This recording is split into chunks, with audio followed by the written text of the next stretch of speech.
I have been reporting on the 4B movement that is coming out of South Korea.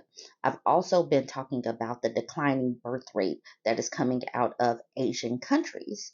And what I am seeing on these social media platforms, these social media streets, the women are talking. And there is a global phenomenon going where women here in the West are saying, follow our South Korean sisters, follow our Asian sisters in their movement and how they are making the birth rate tumble to hell. Well, let's introduce you all to the West 4B movement. Now, yesterday I came on to her panel and I was like, yes, I am here for this because the current state of the patriarchy in the United States, they're not listening to women. They're not listening to women globally, but we are here in the West.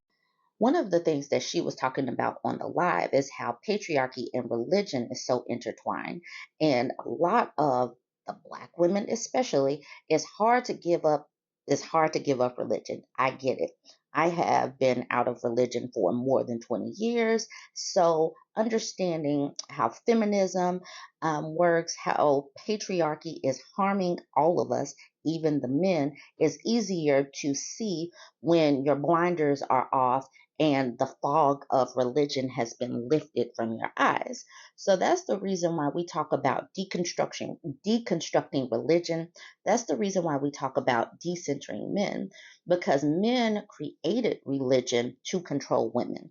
Men created religion so that they can get the fruits of having an in-home bang maid to serve them. And so these men are using religion to shame women into our place in the home, which they have created, when that is not a natural way of being. And many of us are saying, no, we are more than just a bang maid servant that is supposed to be in the home. So I'm obviously a married woman, been married, and I talk about that.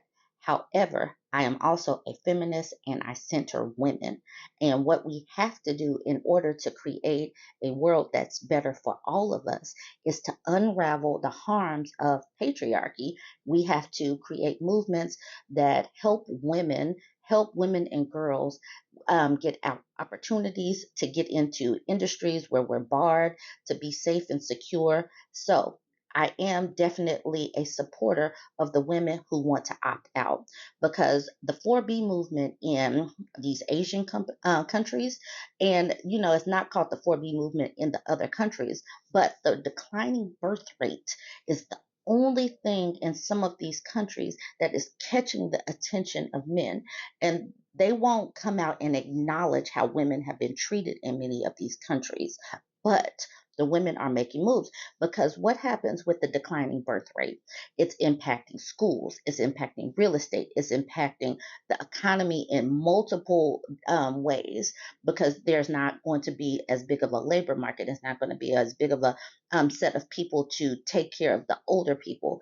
The declining birth rate will catch attention, and these people are scrambling. So women have got to opt out. Now, the West 4B movement has an actual website. I'm going to pull something from the website. So this is from the West 4B website.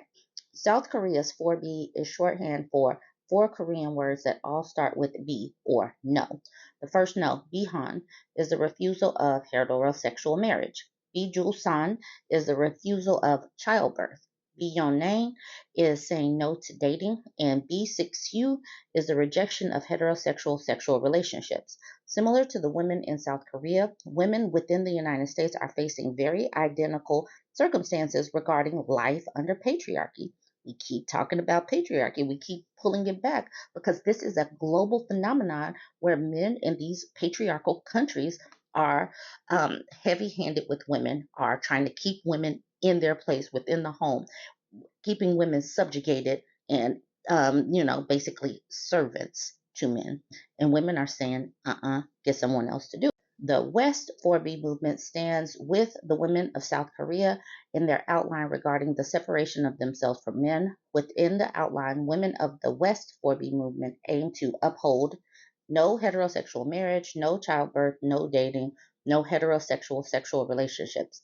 Our goal in the West is to create a living space for all women of all races and ethnicities to come together and flourish. Now, Y'all know I am married with children, so I cannot do this, but I can stand with women because this needs to fall. The current patriarchy is not safe for women, is not for us to survive and thrive.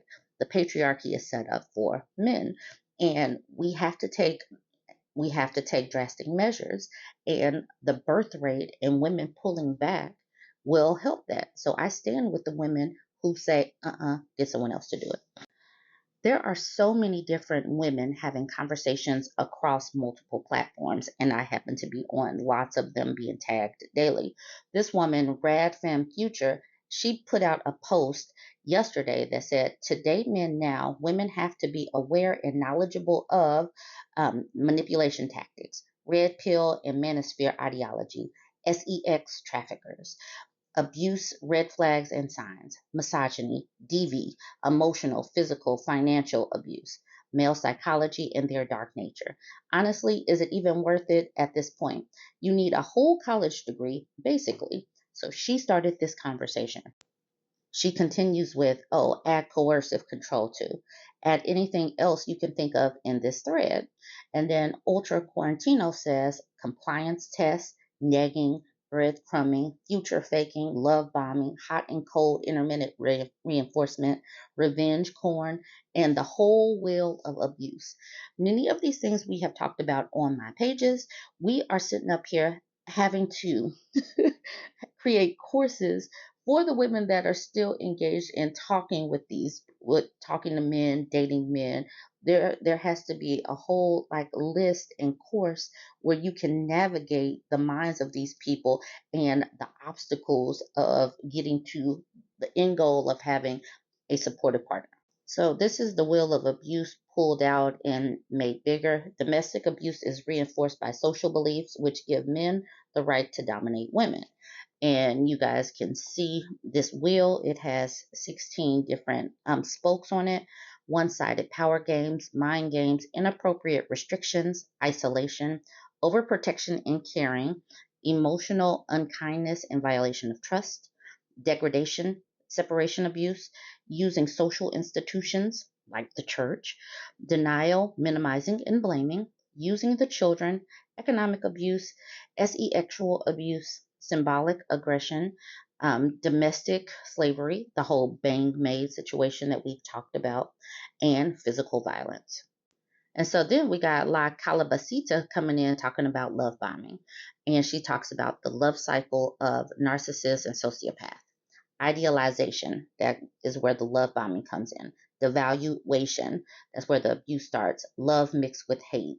Love should hurt. Love is arguing. That thing. Discard, so abuse followed by severing the relationship. So after all this love bombing, you get somebody attached, and then the person just discards you. May be followed with hoovering, that is stringing the victim along when low on narcissistic supply while dating. And hoovering is bringing the woman back into the fold so that the cycle starts all over again. If you look at the profile pictures of these women, you'll see that a lot of these women across race, ethnicity, whatever, are seeing many of the similar things. Women are out here having these conversations across platforms so that this information is out there. Amy Tariq says, even to work with them, all women should be learning this whether they date men or not. We are forced to share a world with them, but they're easy to outsmart. Most don't read. So, ladies, educate yourself and learn to play their game better. And that's the reason why we highlight these manipulation tactics and we keep highlighting them because we have been programmed for so long to just fall in line, to be compliant, to be the servant, that they are higher than us and we are to be subjugated. But we are changing those things. And sometimes the only real way is to opt out, create systems that protect women, create these networks of women where we can find what we need through other women. So that is the 4B movement. That is what's going on over on Twitter currently with this conversation from the Rad Femme Future. And we're going to keep having these conversations. Jump in the conversation now. Let me know what you think about this video. Don't forget to like, comment, share, and subscribe.